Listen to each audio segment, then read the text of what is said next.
Hello students, welcome to my YouTube channel.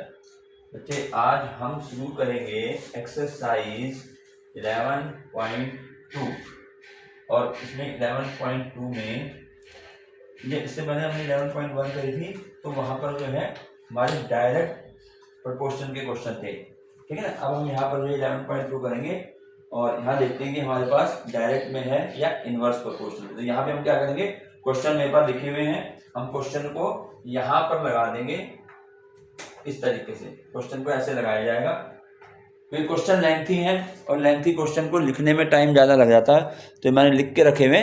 और यहाँ पर अगर आपको समझ में आ रहा है, ठीक है, जो आपके पास होगी उसमें हम देख सकते हैं। तो हम 11.2 एक्सरसाइज क्लास 8, ठीक है। तो ये हमारे पास पहला क्वेश्चन है। पहला क्वेश्चन है, which of the following are inverse proportion. हमें बताना है कि इनमें से जो हमें ये 5 पार्ट दे रखे हैं, इनमें से कौन सा इनवर्स प्रोपोर्शन में है। सिर्फ ये बताना है कि इनवर्स प्रोपोर्शन में कौन सा है। ठीक है, तो देखिए क्या करेंगे। सबसे पहला इसमें लिखा हुआ है कि the number of workers on a job and the time to complete the job. Number of workers in a job, कोई काम है और उसमें जो है हम वर्कर को लगा रहे हैं, तो वो कहता है कि अगर हम उसमें प्रोपोर्शन देखते हैं वर्कर में और टाइम में, अगर कोई काम है उसमें हमने वर्कर लगा दिए और उस टाइम को देखते हैं, तो हमें बताना पड़ेगा कि वो प्रोपोर्शन जो है इनवर्स होगा नहीं होगा। कैसे, जैसे मान लिया हमें कोई मकान बनाना है और वो मकान जो है हमने 40 वर्कर लगा दिए मकान को बनाने में, और उन्होंने जो है उसको 15 दिन में बना दिया, तो वर्कर 40 है, डे 15 है। अब यदि मैं वर्कर 50 कर दूं, वर्कर को बढ़ा देता हूं, तो टाइम क्या होगा। जो 15 दिन लग रहे थे, तो टाइम क्या होगा, कम लगेगा या ज्यादा लगेगा। टाइम कम हो जाएगा। यानी वर्कर इंक्रीज करा तो टाइम जो है डिक्रीज हो रहा है। तो एक तरफ इंक्रीज, एक तरफ डिक्रीज। तो यानी जो यहाँ उसने बोल रखा है ना, वर्कर और टाइम में हमें बताना है, वर्कर और टाइम में रेशो जो है वो प्रोपोर्शन जो है वो कौन सा हो रहा है। तो यहाँ पर कौन सा होगा, इनवर्स प्रोपोर्शन। समझ में आ गया ना। वर्कर इंक्रीज, वर्कर को हम बढ़ाएंगे तो और जल्दी काम खत्म करेंगे, टाइम वो कम लेंगे। तो एक तरफ बढ़ रहा है, एक तरफ घट रहा है, तो उसको कहते हैं इनवर्स प्रोपोर्शन। तो इसमें पहला जो पार्ट है भाई, इसमें हमें करना कुछ नहीं है, बस यही बताना है। सॉल्यूशन फर्स्ट जो है, इसमें हमें सिर्फ ये बताना है कौन कौन से हमारे जो है इनवर्स प्रोपोर्शन में है। उसका रीजन मुझे कुछ नहीं देना है, रीजन मैं तुम्हें बता रहा हूँ कि कैसे हमें पता लगा कि इनवर्स प्रोपोर्शन है। तो इसमें फर्स्ट पार्ट जो होगा वो हमारा फर्स्ट पार्ट जो है वो क्या होगा, इनवर्स प्रोपोर्शन होगा। Inverse proportion. समझा गया क्यों हुआ, क्योंकि यहाँ पर जो हमें प्रोपोर्शन देखना है वो देखना है वर्कर में और टाइम में। ये दो चीज देखनी है। तो हम वर्कर बढ़ाएंगे, टाइम कम होगा। ठीक, इसी प्रकार सेकंड पार्ट देखते हैं हमें कि सेकंड पार्ट में क्या हमारा इनवर्स है। सेकंड पार्ट में ये कहता है the time taken for a journey and the distance travelled in a uniform speed. अब टाइम और डिस्टेंस में पूछ रहा है ये। टाइम और डिस्टेंस में अगर हम कहीं जा रहे हैं घूमने, और टाइम और डिस्टेंस में जो रेशियो बनेगा, जो प्रोपोर्शन बनेगा, वो इनवर्स बनेगा या डायरेक्ट बनेगा। ठीक, अब क्या होगा, जैसे मान लिया मैं 2 घंटे मैंने 2 घंटे ट्रेवलिंग करी और मैं जो 20 किलोमीटर चला गया। 2 घंटे में मैंने 20 किलोमीटर कवर किया। ठीक है, अब अगर मैं 4 घंटे चलता हूं, तो डिस्टेंस जो मैं कवर करूंगा वो 20 से ज्यादा करूंगा या कम करूंगा, वो 20 से ज्यादा ही तो होगा। ज्यादा टाइम अगर मैं चलता हूं तो मैं डिस्टेंस ज्यादा कवर करूंगा। तो यहाँ पर क्या हुआ, यहाँ पर टाइम भी बढ़ गया और वहां डिस्टेंस भी बढ़ गया। यानी एक तरफ टाइम इंक्रीज हो रहा है तो दूसरी तरफ डिस्टेंस भी इंक्रीज हो रहा है। तो दोनों तरफ जो एक जैसा हो, इंक्रीज हो या डिक्रीज हो, तो वो हमारा डायरेक्ट प्रोपोर्शन होता है। यहाँ पर इसने हमारे से ये पूछा है कि कौन सा इनवर्स प्रोपोर्शन है, यानी सेकंड जो है हमारा इनवर्स प्रोपोर्शन नहीं होगा। ठीक है ना, यहाँ में लिख दे रहे हैं, बाकी हमें इनमें छांटने वही है जो कि हमारा डायरेक्ट इनवर्स प्रोपोर्शन है। तो मैं यहाँ लिख दूंगा no inverse proportion, no inverse proportion. Question ज्यादा लेंथी है ना, तो इसलिए मैंने इसमें लिख रखा है। आंसर तो देखो ऐसे निकलेंगे सिर्फ ये। इसके बाद है थर्ड पार्ट इसी का थर्ड पार्ट है। थर्ड पार्ट में कहता है area of cultivated land and the crop harvested, यानी जिसे कहते हैं उपजाऊ भूमि। तो जितनी ज्यादा भूमि हमारे पास होगी उतनी ज्यादा फसल जो है उतनी ज्यादा होगी। अगर हमारे पास खेती करने के लिए जगह कम होगी तो कम खेती होगी, अगर ज्यादा खेती होगी ज्यादा हम धान या जो भी क्रॉप है फसल जो उसको उगाएंगे। तो यहाँ पर कैसा हुआ, यानी यहाँ पर हमें किसमें देखना है, एक तो हमें देखना है लैंड जो है और दूसरा जो क्रॉप जो हमारे पास उपज आएगी। तो क्या होगा, अगर हमारे पास ज्यादा लैंड है तो हम ज्यादा उपज करेंगे, ठीक है ना, और अगर कम लैंड है तो हम कम उपज करेंगे। तो यहाँ पर क्या हुआ, दोनों तरफ अगर लैंड इंक्रीज हो रही है तो क्रॉप भी इंक्रीज होगा, ठीक है ना, और लैंड अगर डिक्रीज हो रही है तो क्रॉप भी डिक्रीज होगा। तो यानी यहाँ पर भी हमारा जो है इनवर्स प्रोपोर्शन नहीं हो रहा है। तो यानी थर्ड पार्ट जो है ये भी नो इनवर्स प्रोपोर्शन होगा, नो इनवर्स प्रोपोर्शन, इस तरीके से, ठीक है। फोर्थ में देखें, अब फोर्थ में क्या है, इसी प्रकार से आगे जो क्वेश्चन हमें यहाँ पे लिख करके जब कराएंगे, ठीक है। फोर्थ में जो है हमारे पास आता है, फोर्थ है हमारा the time taken for a fixed journey and the speed of the vehicle. अब यहाँ पर एक तो इसने दिया हुआ है टाइम टेकन फॉर ए, जब हम जर्नी कर रहे हैं तो उसका टाइम देखना है, और and the speed of the vehicle, और व्हीकल की स्पीड, यानी हमें जो है टाइम और स्पीड में देखना है, ठीक है। अब देखें अपने time taken for a fixed journey, यानी हमें कोई यात्रा करनी है और उस यात्रा में जो समय लग रहा है उसमें, और जो स्पीड है हमारे पास जो भी गाड़ी है उसमें हमें देखना है कि कौन कौन से हमारे जो है ये बनते हैं। अब देखें क्या करेंगे अपने, अब देखो अगर मैं किसी यात्रा में जा रहा हूं और मैंने अपनी गाड़ी की स्पीड मान लिया 40 किलोमीटर प्रति घंटा कर रखी है, स्पीड जो है 40 किलोमीटर पर आवर है, और मैं उस जगह जहां मुझे पहुंचना है वहां मुझे लग रहे हैं 3 घंटे, ठीक है। यानी 40 किलोमीटर, जैसे 40 किलोमीटर स्पीड है, 40 किलोमीटर पर आवर की स्पीड से मैं जा रहा हूं और मुझे टाइम वहां पहुंचने में लग रहा है 3 आवर्स, ठीक है। ये फोर्थ वाले के बता रहा हूँ, 40 किलोमीटर आवर्स में 3 आवर्स में वहां पहुंचता हूँ जहां मुझे पहुंचना है। और अगर मैं स्पीड अपनी जो 60 किलोमीटर पर आवर कर दूं तो जहां मुझे पहुंचना है वहां पर टाइम मुझे इससे ज्यादा लगेगा, कम लगेगा। अगर मैंने स्पीड बढ़ा दी तो टाइम तो कम लगेगा, जो भी होगा इससे कम लगेगा नहीं लगेगा। इसका मतलब यहाँ पर स्पीड को इंक्रीज कर रहे हैं तो टाइम डिक्रीज हो रहा है, एक तरफ इंक्रीज एक तरफ डिक्रीज। तो ये हमारा फोर्थ पार्ट जो होगा ये इनवर्स प्रोपोर्शन का होगा, इनवर्स प्रोपोर्शन,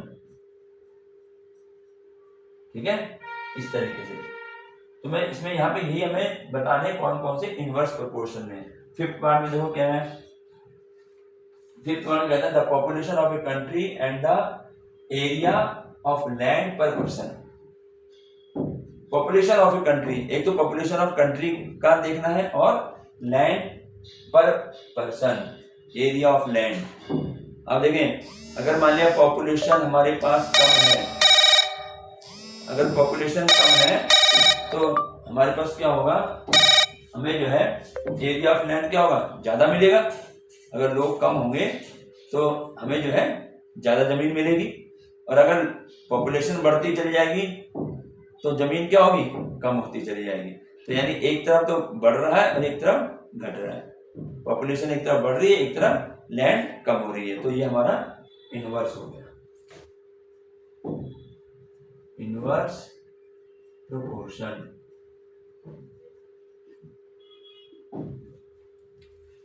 तो ये हमारा क्वेश्चन नंबर 1 कंप्लीट हो जाता है। तो इसमें यही बताना है कि कौन सा प्रोपोर्शन इनवर्स है और कौन सा, पर हमें तो सिर्फ इनवर्स बता रहा था, हमने यहाँ एक ही लिख दिया। अगर एग्जाम में आता ना तो तुमने बस ये लिखना है first part, fourth part, fifth part, ठीक, इसमें और कुछ नहीं करना। इसके बाद है क्वेश्चन नंबर 2।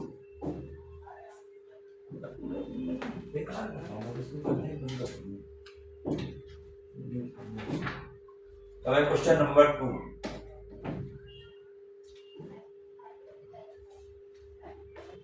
इसका क्वेश्चन नंबर 2 देखें।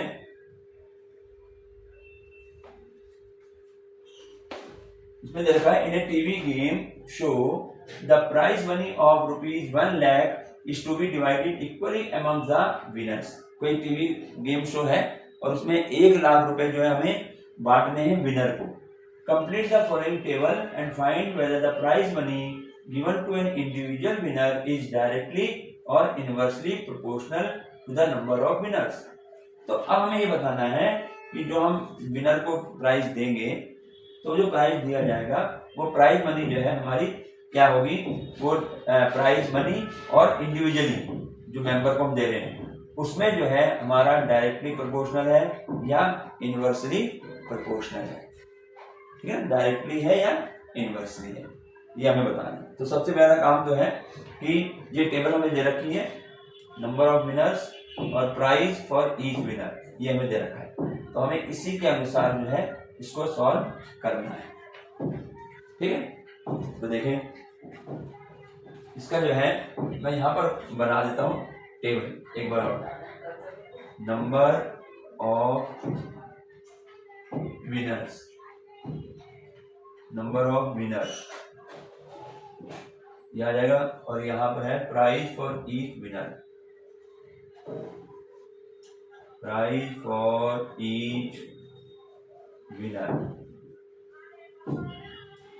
ये रुपीज में है। ठीक है, और नंबर ऑफ विनर्स क्या है 1 2 4 5, 1 2 4 5 8 10 20, 8 10 20 ऐसे दिया हुआ है। ठीक है, ये मैंने रखा है। और प्राइस जो है पहला 1 लाख है, उसके बाद 50,000 है। ठीक है, इस तरह से दिया हुआ है, ये ऐसे ऐसे बना हुआ है और आगे जो है हमारे ब्लैंक दिए हुए।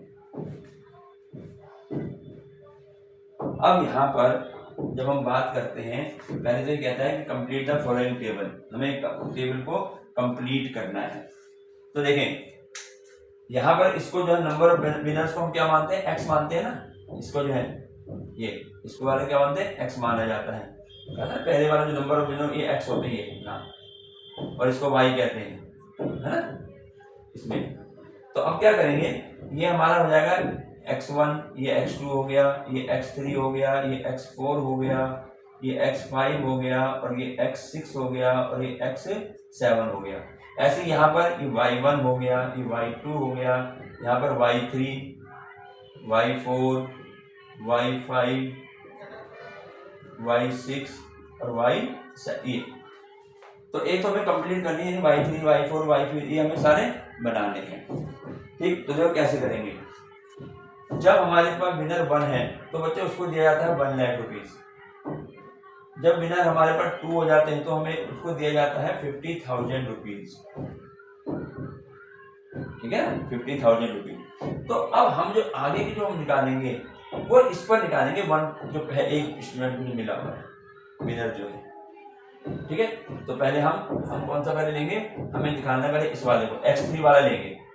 तो क्या बनेगा, ध्यान रखना हमारे पास हम लिखेंगे x1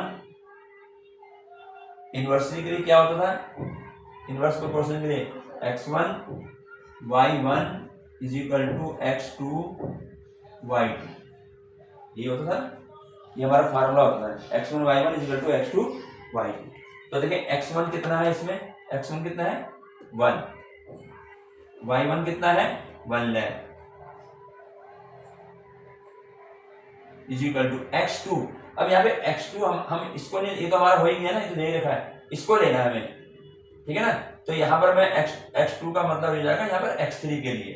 तो 4 फार्मूला इस हिसाब से बनता है ना, ये तो फार्मूला है इनवर्स का। तो 4 इंटू और y3 कितना है, इसके जो हमें निकालना है y, तो y3 रहेगा। बात समझ में, ये फार्मूला है ये वाला।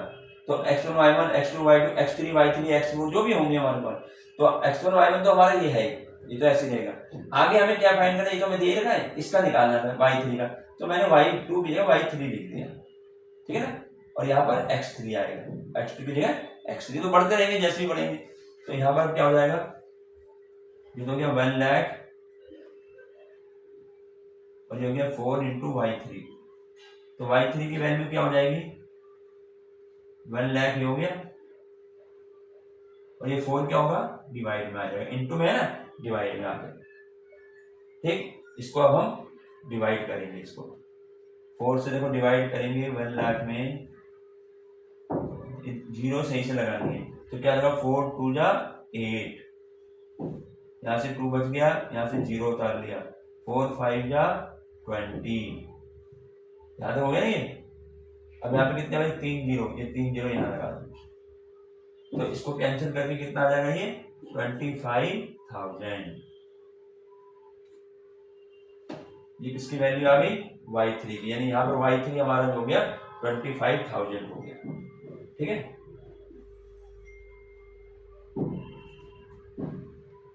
अब देखिए इसी प्रकार से अब हम इसको लेंगे, तो ये तो ऐसे ही रहेगा x1, अब नेक्स्ट मैं नेक्स्ट लिख देता हूँ इसको, ये फर्स्ट कर दिया, ये सेकंड हो गया, x1 y1 is equal to, अब मैं इसको ले लेता हूँ, ये नंबर क्या है, हमें कौन सा निकालना है, 4 वाला निकालना है, तो x4 y4 ऐसे लिख देते हैं, ठीक है। ये तो हमारा फार्मूला था जो हमारा इनवर्स से लगाते हैं। तो यहाँ पर क्या होगा, x1 y1 कितना है, 1 into 1 lakh is equal to x4 कितना है, x4 5 है, और y4 हमें निकालना है, फाइंड करना है y4, पहले टेबल कंप्लीट करनी ना। तो क्या हो जाएगा, यहाँ से 5 जो है, ये तो 1 लाख हो गया मल्टीप्लाई करके, तो 1 लाख लिख दो,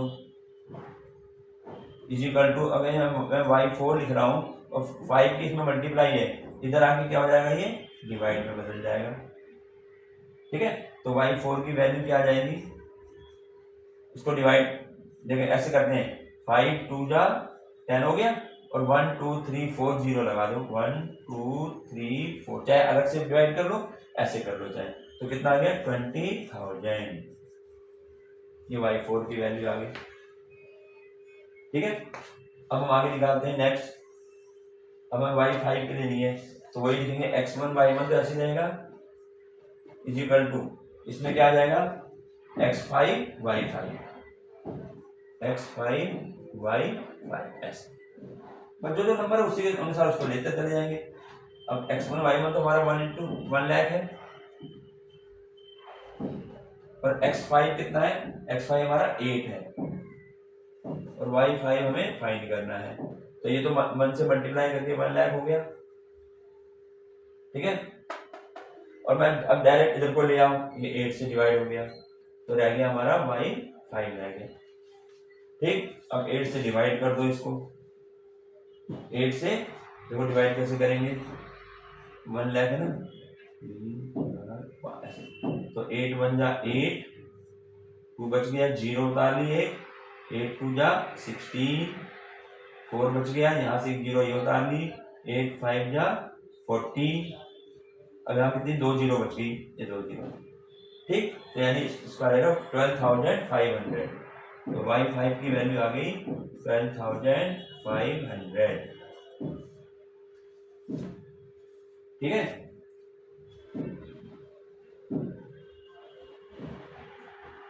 अच्छा यहाँ पर वैल्यू पुट कर दें इनकी, ठीक है, यहाँ पर इसकी वैल्यू पुट कर देते हैं,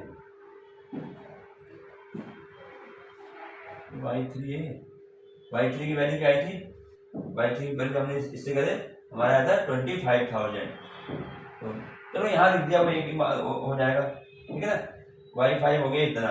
अब हम लेते हैं 6 के लिए, क्या होगा, x1 y1 is equal to x6 y6, ऐसा x6 y6, ठीक है।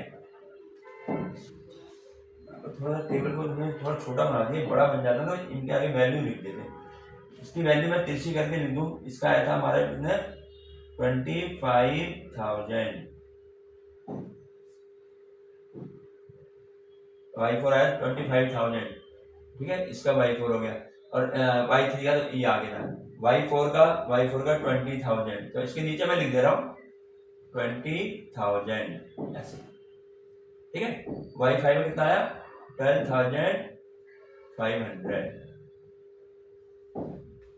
नहीं 12 ये आ गया, मैंने जीरो ज्यादा लगा दिया, ये हो गया हमारे पास 8 16, हाँ एक जीरो ज्यादा लगा दिया, ये 12,500, ये y, अब y6 निकाल दे, यहाँ लिख लेंगे तो हमें आगे दिक्कत नहीं आएगी इस तरीके से, ठीक है। यहाँ पे क्या होगा x1 y1 क्या 1 इंटू 1 लाख, जीरो को ध्यान से लिखना कि कोई जीरो एक्स्ट्रा ना हो जाए। x6 कितना है 10 और y6 हमें फाइंड करना है, तो ये तो क्या 1 लाख हो गया, और 10 को मैं इधर ले आ रहा हूँ, डायरेक्ट कर रहे हैं अब इसको जो, ठीक है। y6 की वैल्यू आ जाएगी, जीरो से जीरो कैंसिल कर दो तो रह गया y6 की वैल्यू क्या आ गई 10,000, ठीक। ये आगे y6 की वैल्यू आ गई हमारी 10,000, 10 और 3 जीरो, ठीक है। समझना दिख रहा है ये इस तरीके से। एग्जाम में टेबल बनाएंगे, थोड़ी खुला टेबल बना के जो वैल्यू यहाँ पुट करते चले जाएंगे, ठीक। अब हमारे पास आता है 7 के लिए, तो यहाँ पर हम लिखेंगे x1 y1 is equal to x7 y7, तो 1 into 1 lakh is equal to x7 कितना है 20 और y7 कितना हमें फाइंड करना है, तो ये आ जाएगा 1 लाख यहाँ आ गया और 20 जो है इसके नीचे आ जाएगा, और ये हो जाएगा y7, जीरो से जीरो कैंसिल हो गया, 2 से इसे काट कैसे काट दें 2 5 या 10 हो गया, और यहाँ पर हमारे पास 3 जीरो 5,000 हो गया, तो y7 हमारे आ गया, y7 आ गया 5,000, ठीक है। तो ये आ गया हमारे पास 5,000। ये तो टेबल कंप्लीट हो गई, उसने कहा ना कंप्लीट द फॉलोइंग टेबल, एक काम तो ये हो गया। अब ये क्या कहता है and find whether the prize money given to an individual winner is, यानी अब जो हर एक को प्राइज मनी दी गई है, प्राइज मनी हर एक को दी गई है, तो वो कहता है कि ये प्राइज मनी जो इसको प्राइज मनी जो है इंडिविजुअल विनर को जो हमें वो डायरेक्टली प्रोपोर्शनल है या इनवर्सली प्रोपोर्शनल है, ठीक। यानी मनी का और विनर्स का, इसका हमें देखना है ये इनवर्सली प्रोपोर्शनल बन रहा है या डायरेक्टली प्रोपोर्शनल बन रहा है। कैसे देखें क्या क्या बन रहा है यहाँ पर, अब देखें इसको, ये देखें कि अगर हमारे विनर बढ़ रहे हैं, जैसे एक विनर 1 था तो उसको 1 लाख मिले, अगर 2 विनर हो जाते हैं तो उनको मिलते हैं 50,000, अगर विनर 4 हो गए तो उनको मिल रहा है 25,000, अगर विनर 5 हो गए तो उनको मिलता है 20,000। तो यहाँ पर हमने एक चीज देखी है कि जैसे जैसे विनर बढ़ रहे हैं तो प्राइज मनी क्या हो रही है कम होती चली जा रही है। भाई जब एक बच्चा था तो उसको 1 लाख मिल गया, जब विनर 2 हो गए तो उनको 50,000 यानी कम हो गए, 1 लाख से कम मिल गए, और जब विनर 4 हो गए तो उनको 50,000 25,000 और कम हो गए। तो यानी विनर तो बढ़ रहे हैं, 1 2 4 विनर तो बढ़ रहे हैं, लेकिन प्राइज मनी जो है वो कम हो रही है। तो एक तरफ बढ़ना हो रहा है, इंक्रीज हो रहा है, एक तरफ डिक्रीज हो रहा है, तो ये कैसा प्रोपोर्शनल हो गया इनवर्स प्रोपोर्शनल। यहां हम लिख सकते हैं, यहाँ ऐसे देखो, इसको ऐसे लिख सकते हैं, यहाँ लिख देंगे हम, इसका आंसर लिखेंगे inverse proportion, inverse proportional, because इसका ये रीजन लिख सकते हैं, because when winner increase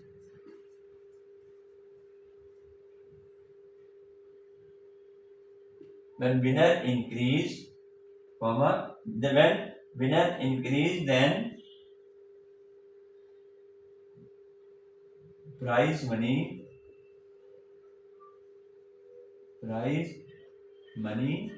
decrease।